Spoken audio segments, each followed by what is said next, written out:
Bonjour, ici Patrick Pierrat. Voici l'essentiel des nouvelles économiques et financières à connaître ce matin. Hydro-Québec a dégagé l'an dernier un profit record de 4,5 milliards de dollars, presque 1 milliard de plus qu'en 2021. Hydro-Québec explique ce gain de rentabilité en bonne partie par le conflit en Ukraine, qui a fait bondir les coûts de l'énergie sur les marchés internationaux. Cette situation a rendu plus profitables les exportations d'électricité aux États-Unis. Grâce à ce profit, le gouvernement du Québec recevra un dividende annuel de 3,4 milliards de dollars. Là aussi, c'est un montant record. Le mouvement Desjardins a augmenté l'an dernier de 4,1% le montant de ristournes versé à ses membres. Le montant total a été de 403 millions de dollars. Pourtant, l'an dernier, l'excédent de Desjardins, donc l'équivalent de son bénéfice si c'était une société, a, lui, baissé de 30%. Il s'est établi à 2 milliards de dollars. Desjardins explique en bonne partie cette baisse de profit par l'augmentation des réclamations d'assurance. En effet, les réclamations avaient été moins nombreuses pendant la pandémie. Google menace de vous montrer moins de nouvelles à cause du projet de loi C-18.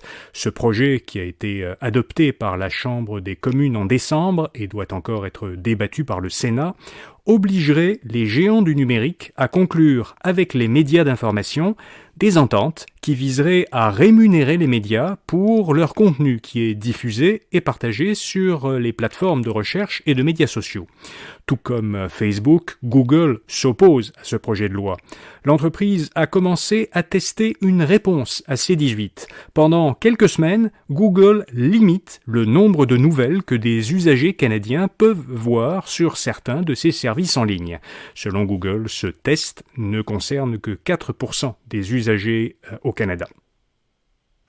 Le Conseil de la radiodiffusion et des télécommunications canadiennes, le CRTC, ordonne aux fournisseurs de services de télécommunications de l'informer dans les 2 heures qui suivent le début de toute panne de leur réseau. Les fournisseurs devront aussi produire un rapport dans les 14 jours suivant la panne.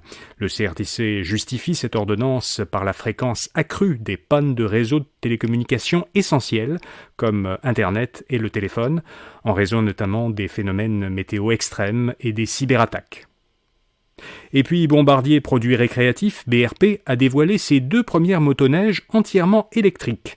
Les premiers exemplaires seront livrés cette année à des organisateurs de voyages. L'entreprise de Valcourt, en Estrie, veut commercialiser d'ici 2026 des versions entièrement électriques de toutes ses gammes de produits. BRP avait déjà dévoilé l'été dernier ses premières motos Can-Am électriques, ainsi qu'une planche à ailes électrifiée. Voilà, vous savez l'essentiel. Pour un tour d'horizon de l'actualité générale au Québec et dans le monde, écoutez notre autre balado, Actualité Info Bref. À demain pour un prochain bulletin de nouvelles Info Bref à faire. Bonne journée.